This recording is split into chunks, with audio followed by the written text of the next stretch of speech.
Merci Daniel, merci à tous et à toutes d'être là aujourd'hui. Je suis heureuse aussi de voir dans la salle des visages jaunes parce que la génération SIDA, c'est celle qui est ancienne, mais elle est toujours là aujourd'hui et on a besoin des nouvelles générations, tant d'un point de vue scientifique, bien sûr, mais aussi pour la lutte contre cette infection.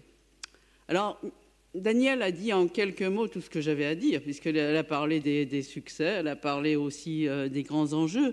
Je commencerai d'abord par dire que ces succès de plus de 34 années finalement de recherche scientifique, on peut voir schématiquement qu'ils ont commencé bien sûr avec l'identification de la maladie elle-même en 1981, suivi de la découverte du virus en 1983 à l'Institut Pasteur, et toute une période relativement courte où la science a été assez vite sur l'établissement du lien entre le virus et la maladie SIDA proprement dit, la connaissance du virus, de ses protéines, de son matériel génétique, de son mode de réplication.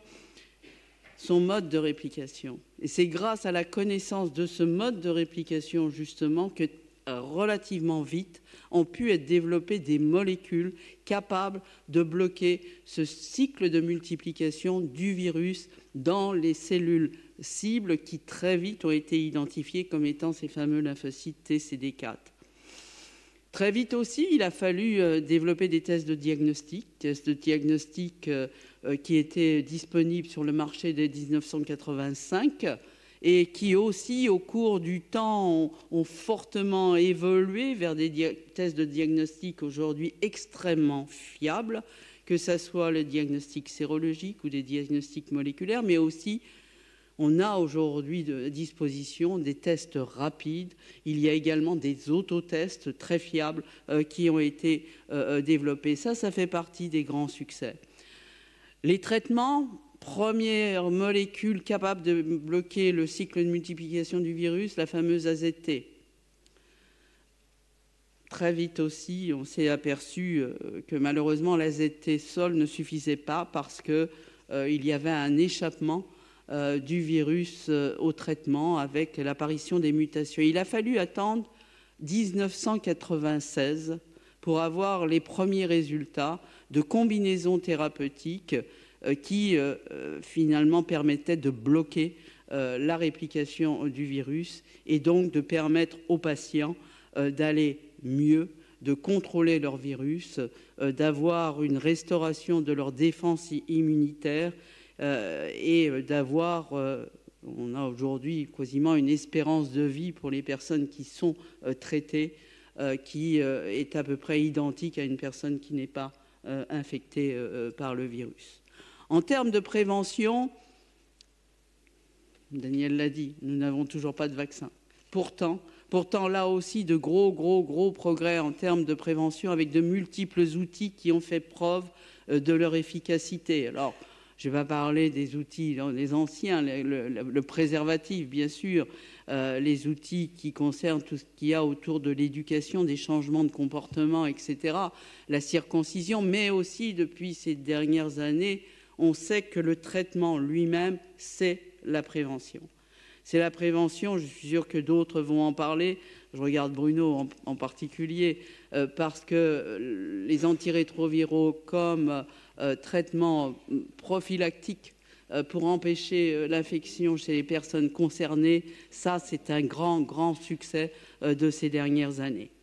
Alors, on a ces outils, et avec ces outils, finalement, s'ils étaient mis à disposition à l'échelle universelle, et que l'on utilise le traitement, le dépistage, le traitement précoce des personnes touchées, et qu'on utilise tous les outils de prévention, y compris la PrEP, eh bien, les modèles mathématiques nous disent qu'on pourrait avoir contrôlé l'épidémie de VIH en 2030.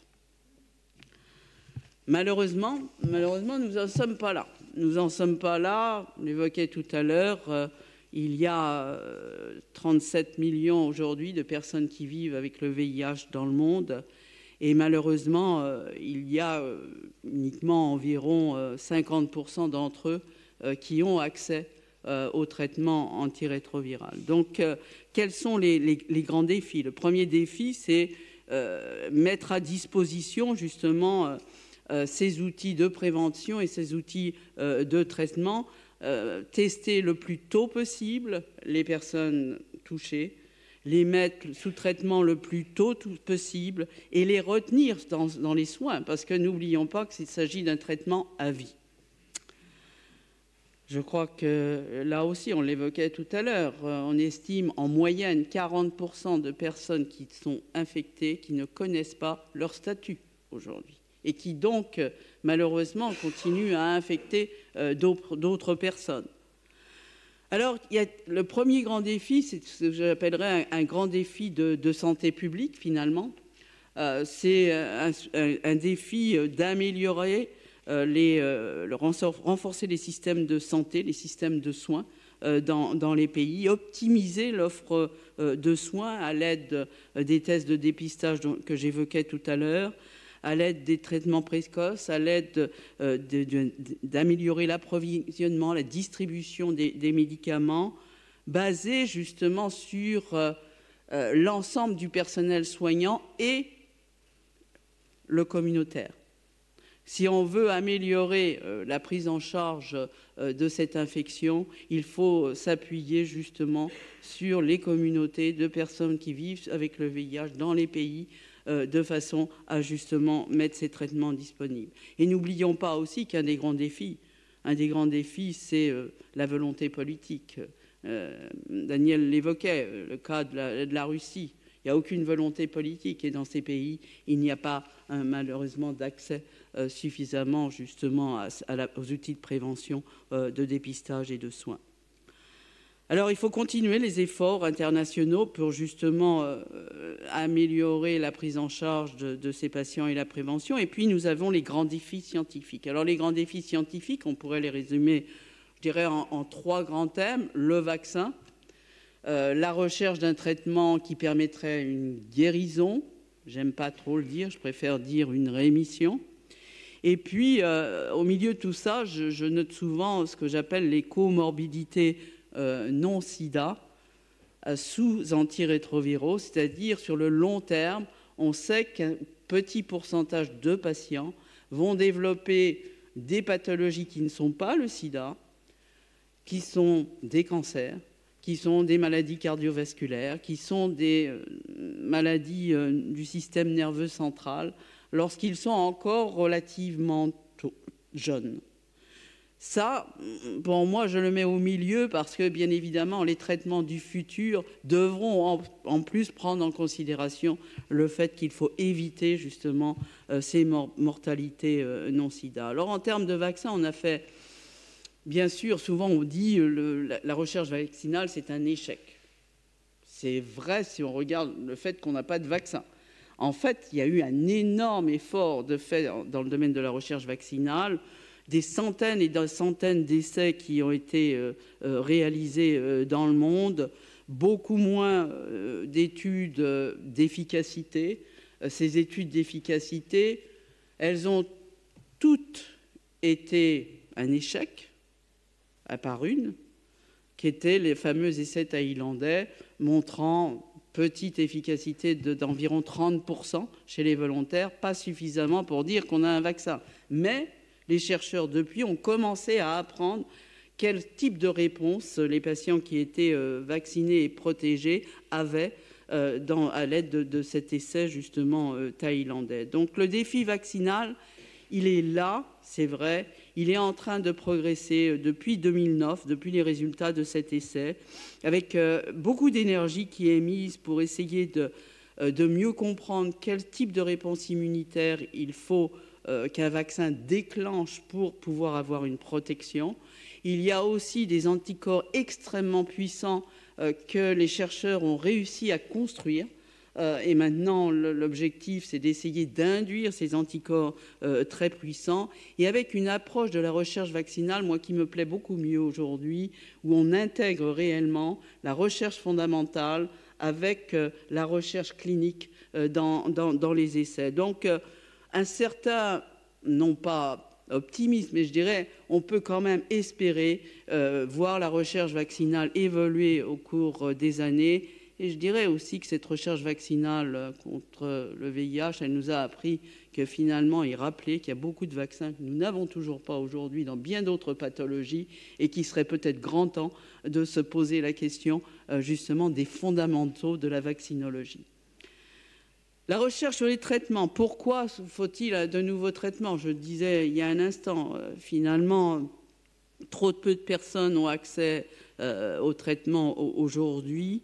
On voit aussi dans certains pays une augmentation des résistances aux traitements chez les personnes infectées par le VIH. Donc il ne faudrait pas qu'on se retrouve dans une situation comme celle dont vous avez probablement entendu, de la tuberculose, de développer des multirésistances aux antirétroviraux et qui soit un problème pour la prise en charge des patients dans le futur.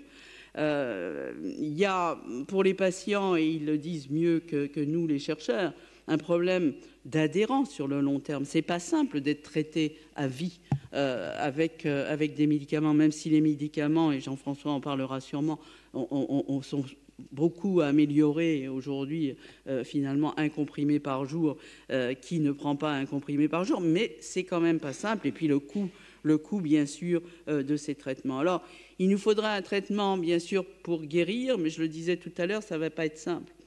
On sait aujourd'hui que si finalement les patients sont sous traitement à vie, c'est que s'ils arrêtent le traitement, on voit immédiatement un rebondissement de la multiplication du virus dans le sang, et que ce rebondissement, justement, il s'explique parce que le virus est à l'état latent, caché, dans ce que nous appelons des réservoirs viraux. Ces réservoirs viraux, ils ne sont pas seulement présents dans le sang, ils sont présents dans différents tissus de l'organisme, dans l'intestin, dans les ganglions, dans de nombreux tissus. Et il y a plusieurs types de cellules, des sous-populations de cellules, lymphocytes CD4 à l'état quiescent, naïfs, qui peuvent servir de réservoir. Des cellules monocytaires, des cellules aussi que l'on trouve au niveau des ganglions. Bref, la liste est extrêmement longue de cellules qui servent de réservoir dans les compartiments. Si je dis ça, c'est que vous allez comprendre tout de suite qu'avoir un traitement qui va permettre d'atteindre les réservoirs viraux dans tous les compartiments et tous les éliminer va être extrêmement difficile, en tous les cas avec les technologies que l'on a aujourd'hui. Alors, guérir du sida, on ne connaît qu'un seul cas aujourd'hui, c'est le fameux patient de Berlin, qui est un patient tout à fait particulier, puisque infecté par le VIH, il était traité par les antirétroviraux, il a développé une leucémie, et le médecin, pour le traiter de sa leucémie, lui a injecté une greffe de moelle, l'a traité par une greffe de moelle, 2 greffes de moelle à vrai dire, d'un donneur tout à fait particulier qui avait une mutation dans un des récepteurs principaux du virus. Et ce patient, aujourd'hui, on ne détecte plus le virus dans tous les compartiments où on peut détecter le virus chez lui, qui se prête d'ailleurs de façon merveilleuse à la recherche. C'est le seul cas. Aucune répétition de ce cas n'a pu être réalisée au monde aujourd'hui. Alors on cherche plutôt, je dirais, ce qu'on appelle une rémission, pour prendre le terme finalement du cancer, c'est-à-dire d'avoir un traitement que les patients prennent pendant un temps. Leur virus est totalement contrôlé, ils arrêtent le traitement, leur virus et les réservoirs viraux restent à un taux extrêmement faible, et donc ils ne contaminent pas, ils n'infectent pas les autres puisque leur virus est parfaitement bien contrôlé et eux, ils vont très bien. Ça, c'est la rémission, la définition de la rémission. Et là encore, on a des preuves de concept que ça doit être réaliste de le faire, puisqu'on a quelques patients qui ont été traités extrêmement tôt, qui ont un taux de réservoir viral extrêmement faible, qui n'ont pas d'activation anormale de leurs cellules immunitaires. Mais ces patients, certains d'entre eux, on en a une vingtaine aujourd'hui, qui ont stoppé leur traitement. Et pour certains, ça fait 10 ans qu'ils ont stoppé leur traitement et ils sont toujours parfaitement bien contrôlés. Alors on apprend beaucoup de ces fameux patients que nous appelons en France Visconti, la cohorte Visconti de l'ANRS. Et à partir de ces connaissances, on espère pouvoir définir des stratégies thérapeutiques justement dans le futur. Alors quelles sont ces stratégies thérapeutiques que l'on peut imaginer ? Traiter extrêmement tôt, donc diagnostiquer le plus tôt possible, traiter le plus tôt possible pour justement empêcher l'établissement et la propagation des réservoirs viraux dans l'organisme. Pas facile à faire à large échelle, mais au moins peut-être chez quelques personnes infectées, c'est réaliste. Deuxième approche envisageable et envisagée, essayer de réactiver le virus qui est à l'état dormant dans les fameux réservoirs viraux. Et là, un certain nombre de molécules ont déjà été essayées. Ce sont des molécules qui soit jouent sur la structure de la chromatine pour essayer de faire sortir le virus de l'ADN cellulaire.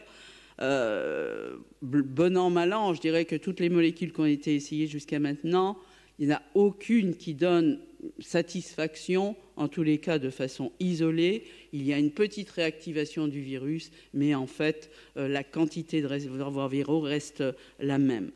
Autre possibilité qui peut être d'ailleurs associée à cette stratégie de déloger le virus latent, c'est d'essayer de tuer immédiatement les cellules qui se remettent à répliquer le virus, réactiver des réservoirs. Et là, il y a plusieurs approches également possibles, dont bien sûr les vaccins.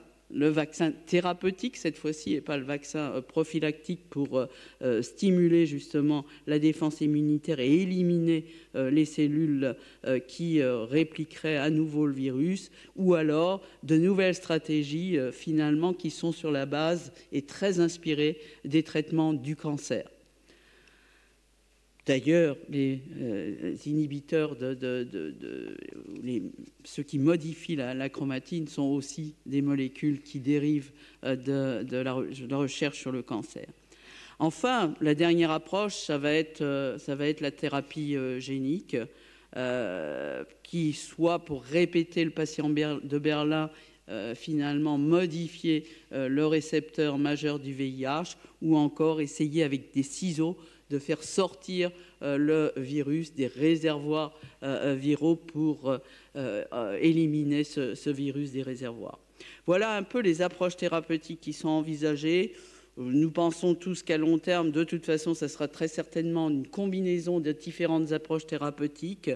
Mais vous l'avez vu, si on veut avancer sur ces grands enjeux scientifiques, il va falloir une stratégie intégrée, coordonnée au niveau international, qui, avec toutes les disciplines, que ça aille de la recherche fondamentale à la recherche clinique, en passant bien sûr par l'implication des personnes concernées elles-mêmes, et bien sûr avec une composante de recherche en sciences sociales et humaines, une approche réellement très intégrée, très intégrante, et voire qui intègre même des disciplines hors le VIH, comme le cancer, comme je mentionnais il y a un instant. Donc, faire de l'interdisciplinaire reste une priorité pour répondre justement à ces enjeux du futur. Mais je suis sûre que finalement, nous avons appris beaucoup du VIH-Sida. Nous allons apprendre encore beaucoup dans l'avenir, pas seulement sur le VIH, mais aussi pour donner des leçons en dehors du VIH-Sida pour bien d'autres pathologies, en particulier les maladies de l'inflammation.